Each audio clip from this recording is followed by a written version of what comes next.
Davis. I'm a senior lecturer in the Department of Communication, and I'm also the director of the Communication Center and the Research Lab. I'm a big proponent of experiential learning, so being able to learn something and then also apply it and do it, which is great because I teach public speaking, so it's an easy connection there. But in general, I feel like if we can create space in a classroom to get some practice, some application of what you're learning, then it helps it to soak in and remember it better and then be able to apply it to your life as well. Being able to see people actually start clicking in your heads when you're talking about something, and like when I ask a question, they can give like an example of their life and how they can see things around you. So if like I'm teaching interpersonal communication and I ask a question about some sort of theory that we're talking about, that my students can tell me about some time in their life that they've seen that. Like that's what I want to get out of class, that when I leave, I know that the students that are in my class knows how things connect and can see that application and where it all fits with them. Critical thinking skills. I feel like, especially when I'm teaching public speaking, it tends to be a big thing because of research components of it and also, determining credibility of the speaker and all of that. But just in general, good critical thinking skills can serve you so well in life in general, and being able to see past what you're told originally to really think about how it applies, what it means, is this something I should really be believing or not, things like that. So those good critical thinking skills I feel like are so important to life. Getting help when you need it. I don't feel like I intentionally make my classes very difficult or anything. I make my classes to where the information should be very accessible for everyone, but I feel like the best way to succeed is when you have a question, when you need help for something, getting help. I mean, I'm the director of the Communication Center, which is our tutoring service, so I'm so big on getting help when you need it, of course. But whether it's a public speaking class or mass comm or interpersonal or theory or whatever, being able to get help from your professor or a classmate or something. I know that it's kind of scary to ask for help sometimes for people, but taking that step and getting help, I feel like is the best way of succeeding in a class, because we all need help. We all have questions at some point in time in our classes. So I feel like that's a good thing to succeed. I'm a big proponent of if there's anything that maybe some like anxiety issues or time management issues, of coming up with a plan together. So having a meeting where we come up with okay, this is how we're going into the future. Let's come up with a plan for your next assignment, for your next speech, so that you have a plan and a goal to follow, and then we can revisit it. Especially with like anxiety for public speaking, if we can sit down and say, okay, let's come up with a plan for how you're going to work on your next speech so that we can lower your anxiety. After the speech, let's talk and see, was your anxiety a little bit better? Can we approach it differently? So I'm a big proponent of those plans. So if you can come up with, this is how I want to approach it, I think it really does help, and then revisiting it as well. Enjoy my commute. So my commute is from the bedroom to the kitchen, which is great, especially because you can sleep later in the mornings.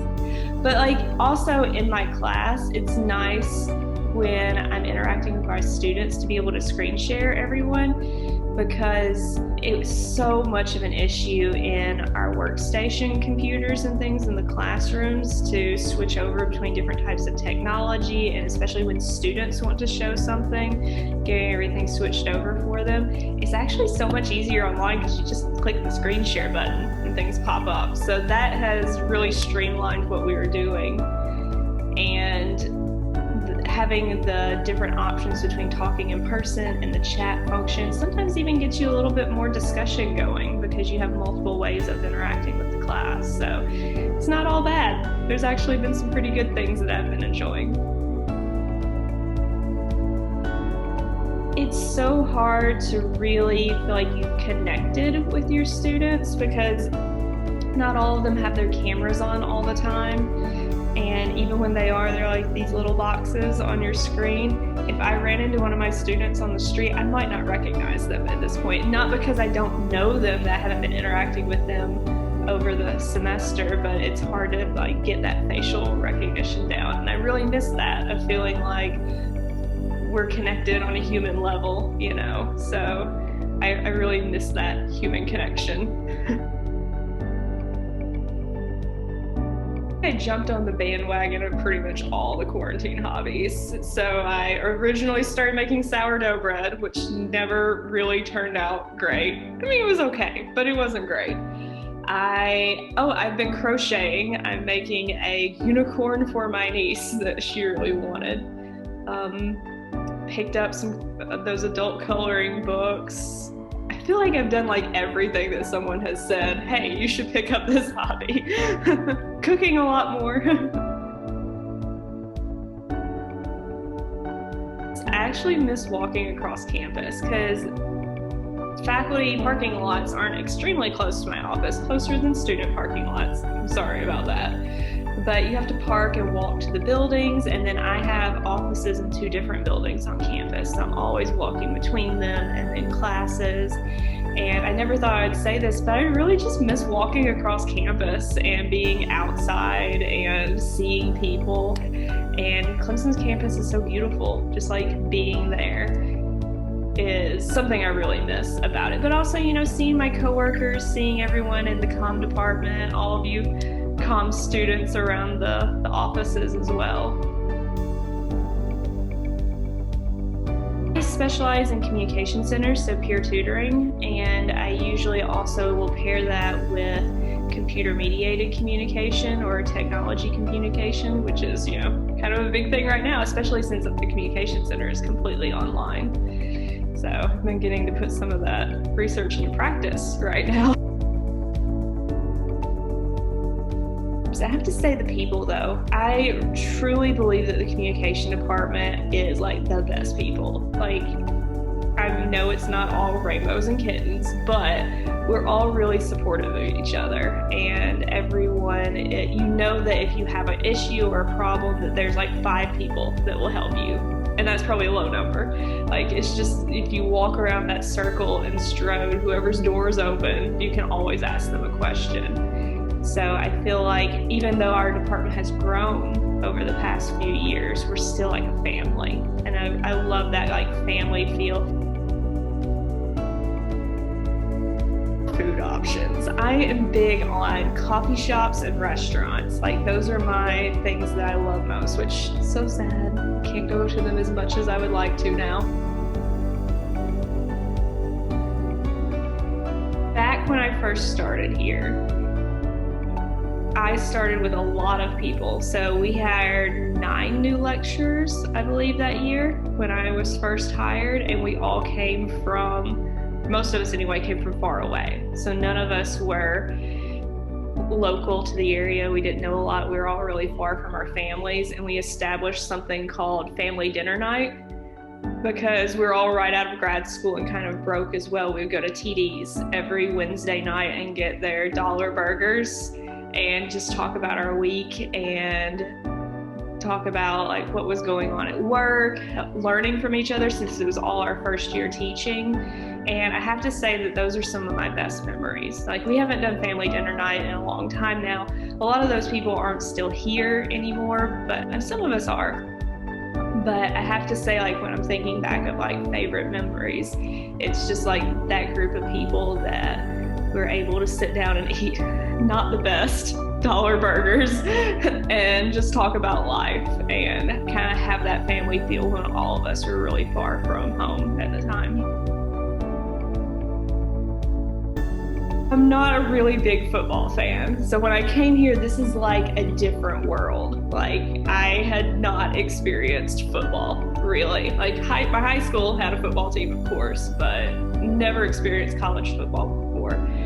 So I have to say, honestly, my game day tradition is avoiding traffic.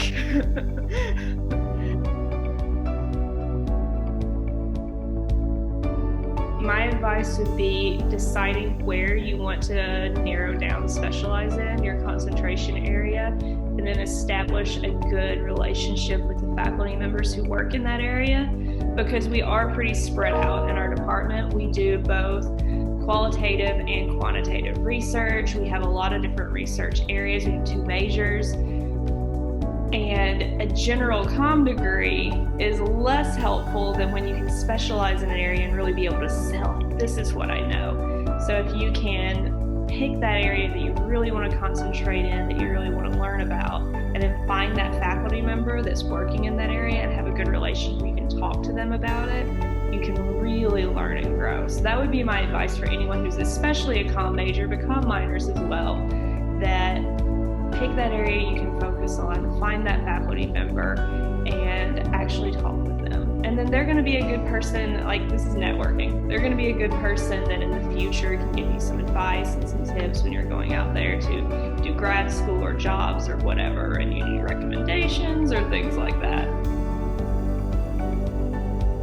I think that this is a great project that you guys have going of getting to know the faculty members in the comm department. I think that this is going to be really good, especially in this time of not everyone being around and being able to interact as much. So I would say keep it up, and when we get back in person and everyone's hanging out again, to keep going with those connections. Because, I mean, we're a comm department. We want to talk. We want to connect with people. So keep that up so that we can continue with that family feel out of the department.